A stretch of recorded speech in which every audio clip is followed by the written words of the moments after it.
प्यारे दर्शकों, गरुड़ महापुराण के एक नए भाग में आपका स्वागत है।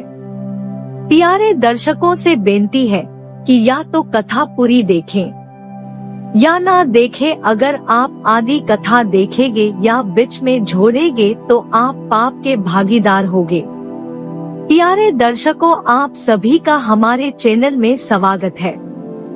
धर्म से जुड़ी वीडियो देखने के लिए हमारे चैनल को सब्सक्राइब और लाइक करें। धन्यवाद।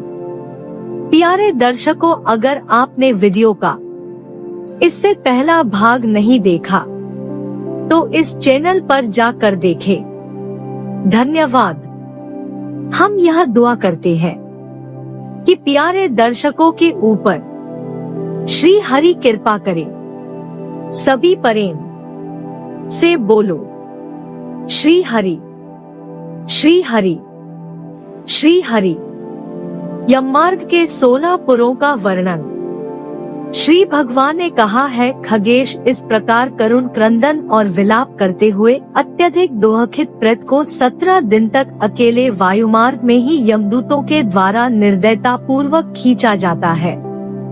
18वां दिन रात पूर्ण होने पर पहले वह बाम्यपुर पहुंचता है। उस रमणीक नगर में प्रेतों के महान गण रहते हैं। यहाँ पुष्पभद्रा नदी तथा देखने में सुंदर लगने वाला एक वट वृक्ष है। यमदूत वहाँ पहुंचकर उस प्रेत को विश्राम करने का समय देते हैं। वहाँ प्रेत दुखित होकर अपनी स्त्री और पुत्रादि सगे संबंधियों से प्राप्त होने वाले सुख का स्मरण करता है। मार्ग में पड़ने वाले परिश्रम से थका एवं भूख प्यास से व्याकुल वह प्रेत वहाँ करुण विलाप करता है। उस समय वह धन, स्त्री, पुत्र, घर, सुख, नौकर और मित्र के विषय में तथा अन्य सभी के विषय में सोचता है।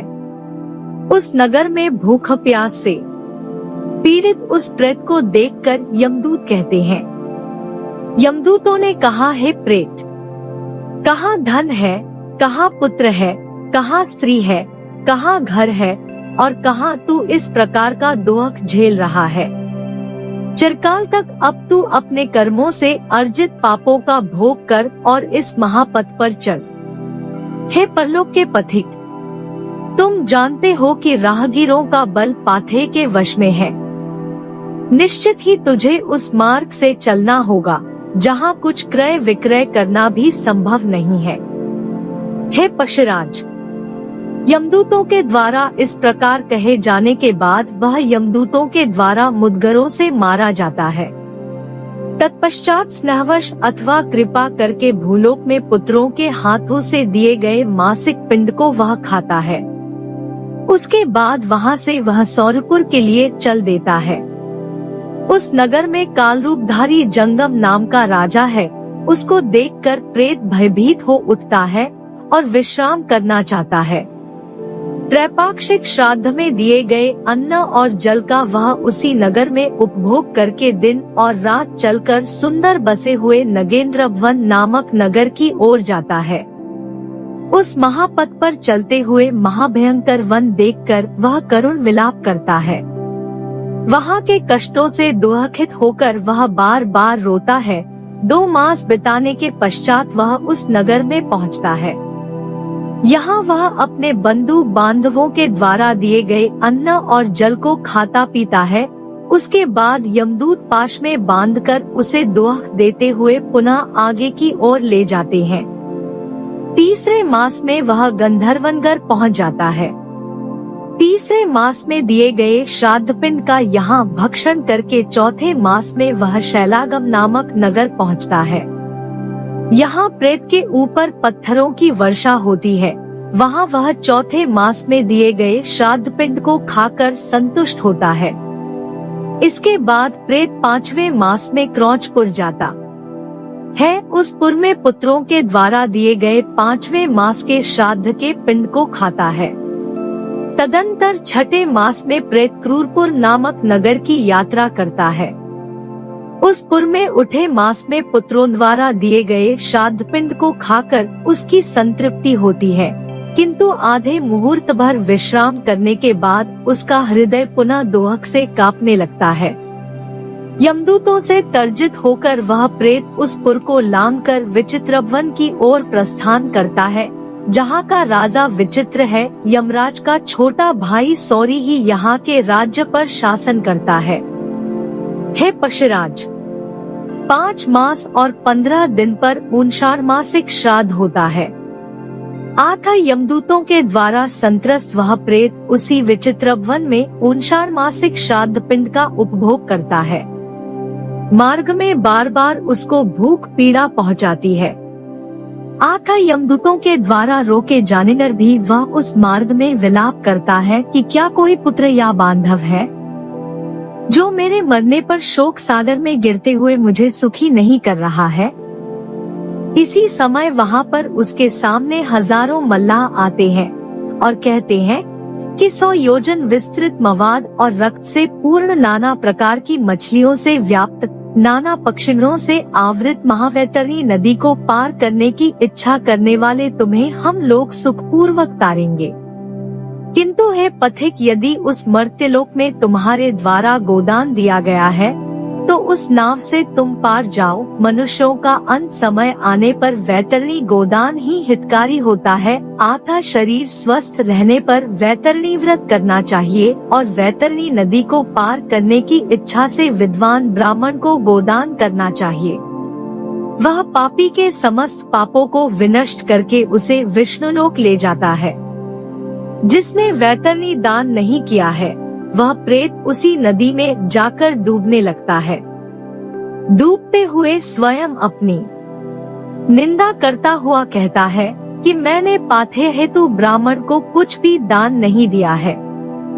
न मैंने दान किया है, न तो मैंने अग्नि में आहुति दी है, न भगवान नाम का जप ही किया है, न तीर्थ में जाकर स्नान ही किया है और न भगवान की स्तुति ही की है।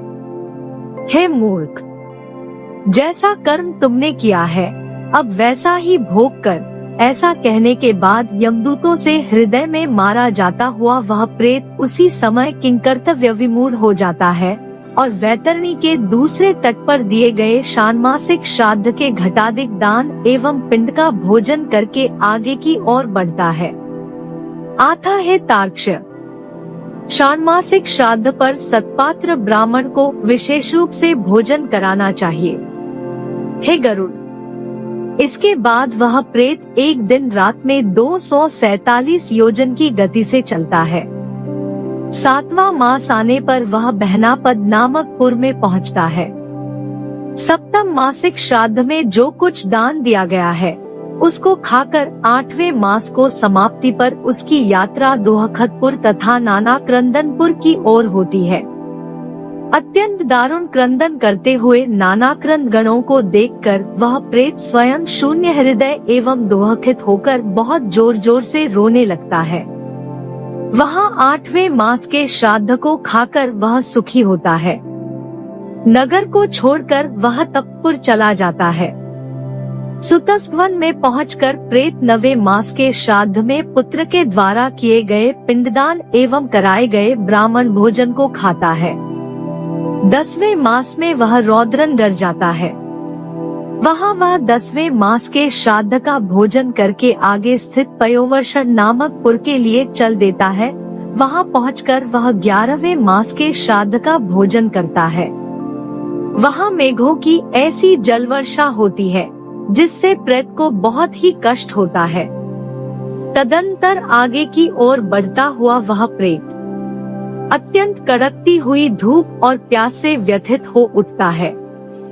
12वें मास में पुत्र ने श्राद्ध में जो कुछ दान दिया है उसका ही वह दुखित प्रेत वहाँ पर भोग करता है।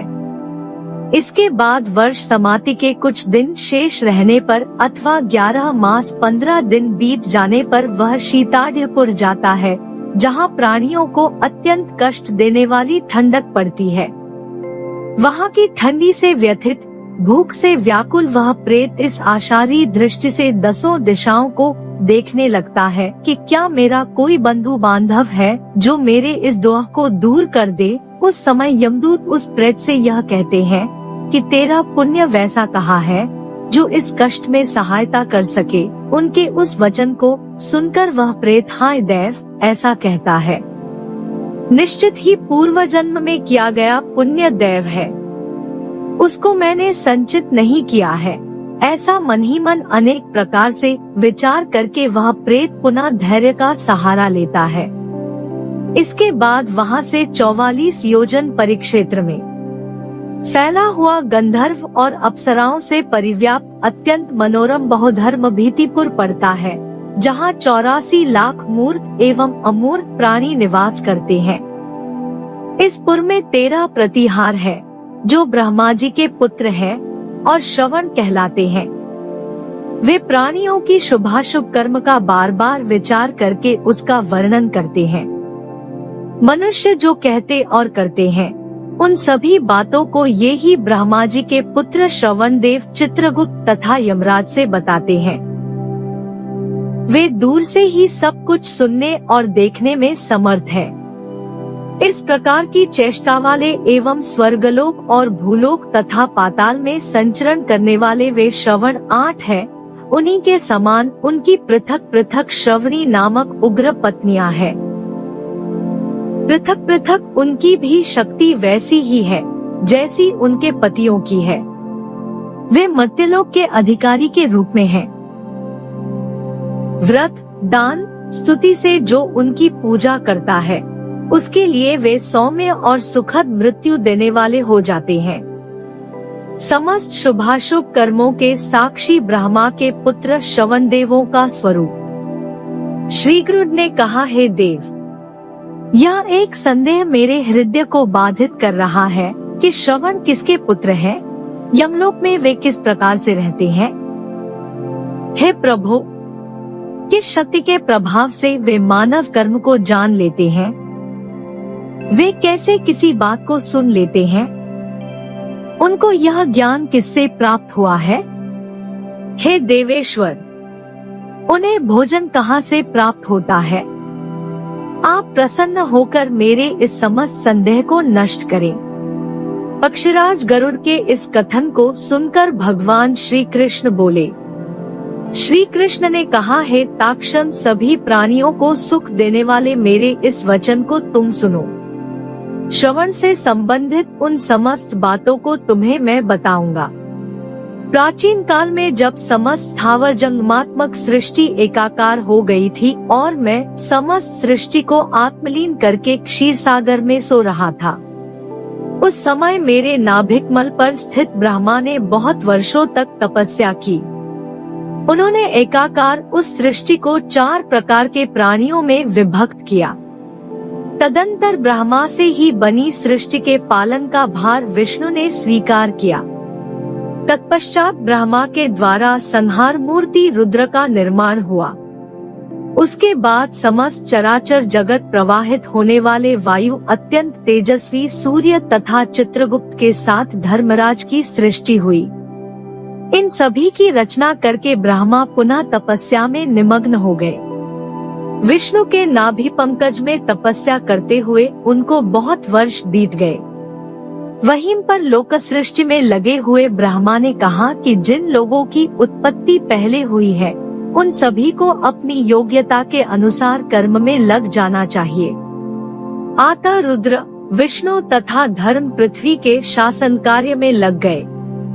किंतु उन लोगों ने कहा कि हम सभी लोगों को लोक व्यवहार का कुछ भी ज्ञान नहीं है।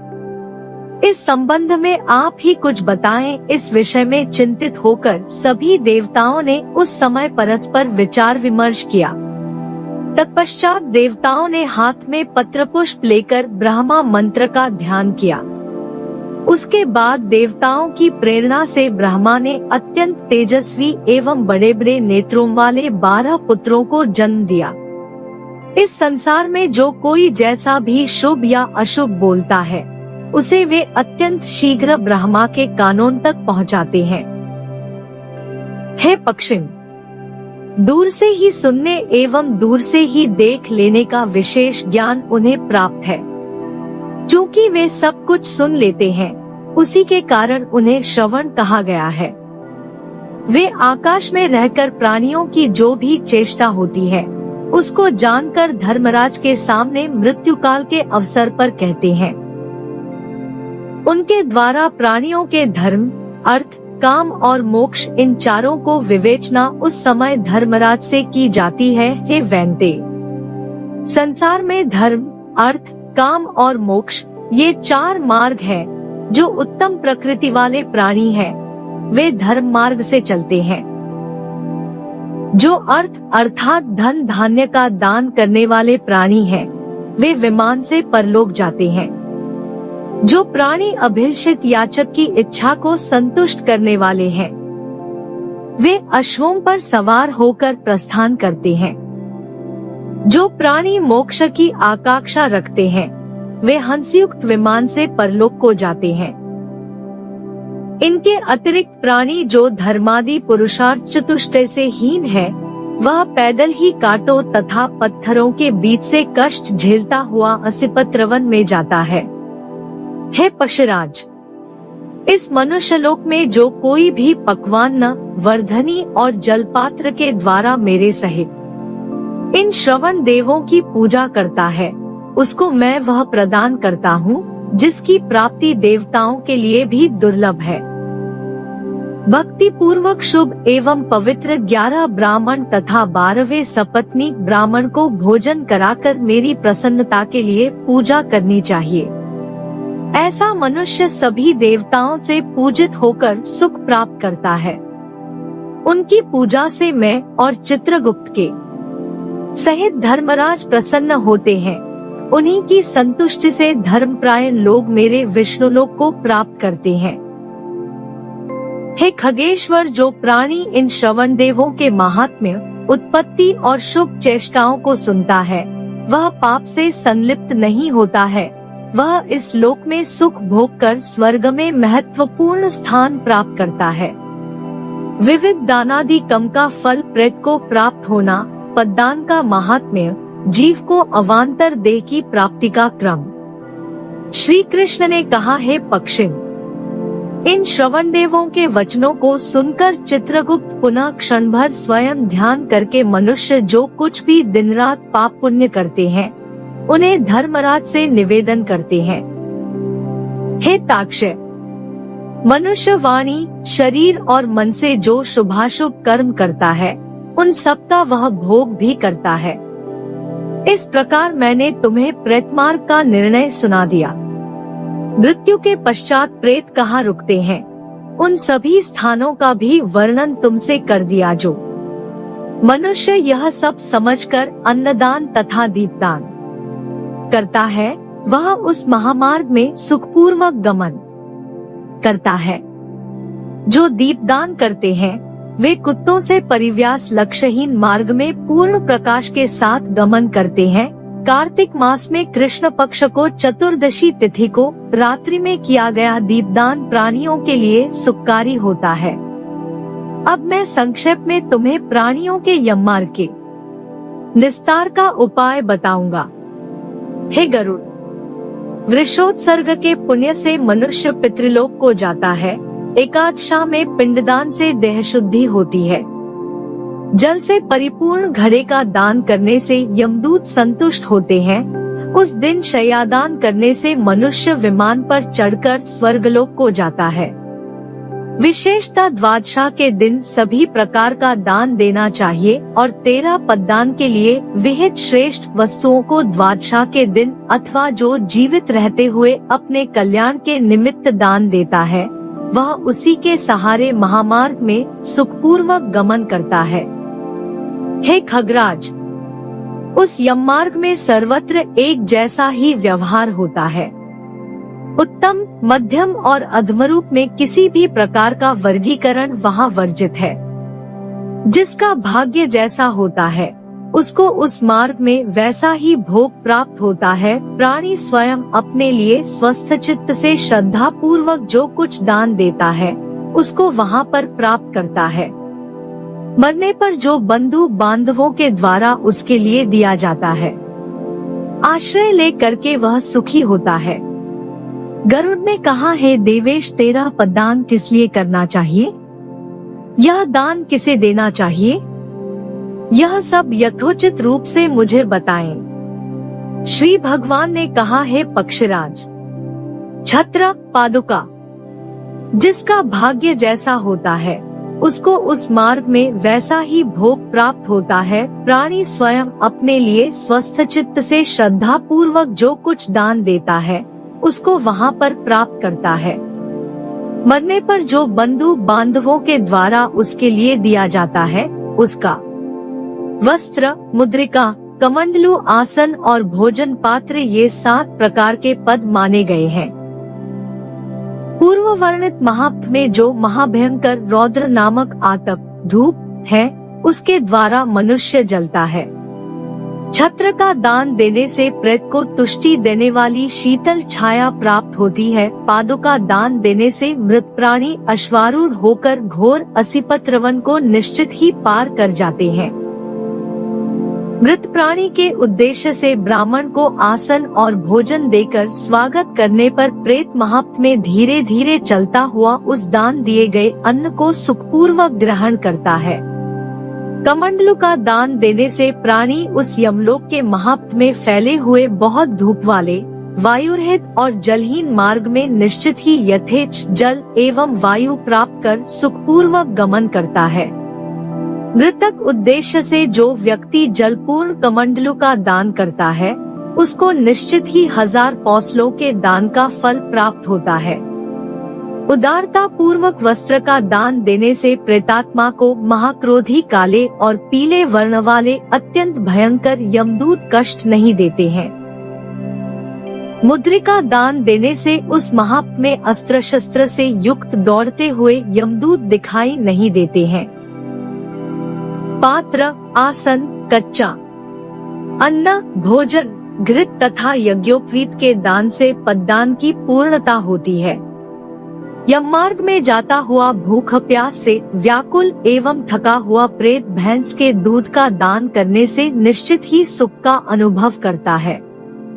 गरुड़ ने कहा, हे विभो, मृत व्यक्ति के उद्देश्य से जो कुछ भी दान अपने घर में किया जाता है वह प्रेतक किसके द्वारा पहुंचाया जाना है?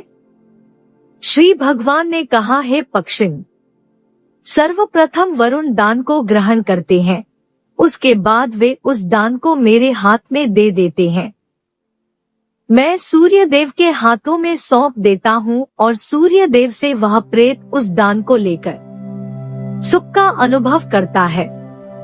बड़े कर्म के प्रभाव से वंश का विनाश हो जाता है और उस कुल के सभी प्राणियों को नरक में तब तक रहना पड़ता है जब तक पाप का क्षय नहीं हो जाता है। इन नरकों की संख्या बहुत है, पर इनमें से 21 नरक मुख्य रूप से उल्लेख्य है। तामिस्र, लौहशंको, महारौरव, शाल्मली, रौरव, कुडवल, कालसूत्र, पूती मृत्तिका, संघात, लोहतोद, सविश, संप्रतापन, महानरक, कालोल, सजीवन, महापथ, अविची, अंधतामिस्र, कुंभीपाक, असिपत्रवन और पतन नाव वाले हैं। घोर यातना भोगते हुए जिनके बहुत से वर्ष बीत जाते हैं और यदि संतति नहीं है तो वे यम के दूत बन जाते हैं। यम के द्वारा भेजे गए वे दूत मरे हुए मनुष्य के लिए प्रतिदिन बंधु बांधवों से दान स्वरूप प्राप्त अन्न और जल का सेवन करते हैं। मार्ग के मध्य में जब वे भूख प्यास से व्याकुल हो जाते हैं तो मरे हुए प्राणी का हिस्सा ही लूट कर खा पी जाते हैं। मास के अंत में जो भोजन और पिंडदान देते हैं, जब उसकी प्राप्ति उन्हें हो जाती है तो वे सभी उसको खाकर संतुष्ट हो जाते हैं। इसी से उन्हें प्रतिदिन वर्ष भर तृप्ति मिलती है।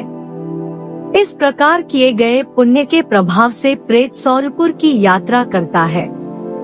तदंतर 1 वर्ष बीतने पर वह प्रेत यमराज के भवन के सन्निकट स्थित बहुभीतिकर नामक नगर में पहुंचकर दशगात्र के पिंड से निर्मित हस्तमात्र परिमाण के शरीर को छोड़ देता है।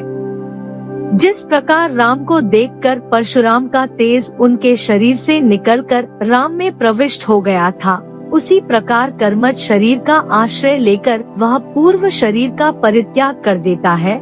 अनुष्ठ मात्र परिमाण वाला वायु रूप वह शरीर शमीपत्र पर चढ़कर आश्रय लेता है। जिस प्रकार मनुष्य चलते हुए एक पैर भूमि पर रखकर दूसरे पैर को आगे बढ़ाने के लिए उठाता है, जैसे त्रिंजलौका त्रिंजोक एक पावर स्थिर होकर दूसरे पाव को आगे बढ़ाती है, वैसे ही जीव भी कर्मानुसार एक देह से दूसरे देह को धारण करता है। जिस प्रकार मनुष्य पुराने वस्त्र का परित्याग कर नवीन वस्त्र धारण कर लेता है, उसी प्रकार जीव अपने पुराने शरीर का त्याग करके नए शरीर को धारण करता है।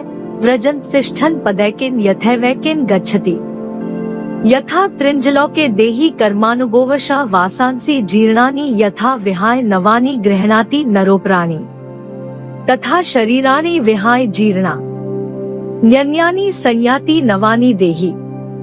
अगला भाग देखने के लिए चैनल को सब्सक्राइब और लाइक करें। धन्यवाद।